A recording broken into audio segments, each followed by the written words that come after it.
Yeah, yeah. So that's a pretty nice property that we were just looking at. Is that it? This is the one that sold here right here for $17,000. Holy cow.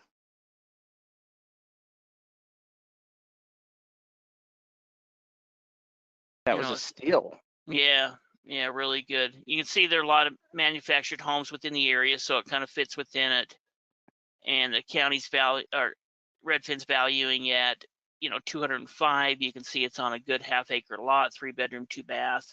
So this, built in 2002. So in this case, the investors either going to get the chance to be able to acquire this property for $17,000, or they're going to be able to get 20% on their money. And if it redeems within a few months, you've made that 20% pretty quickly. Yeah, well, and in buying it, I mean, at that price, they paid less than 10% for it if they can win it at that. I mean, if they can acquire the property at that, I guess.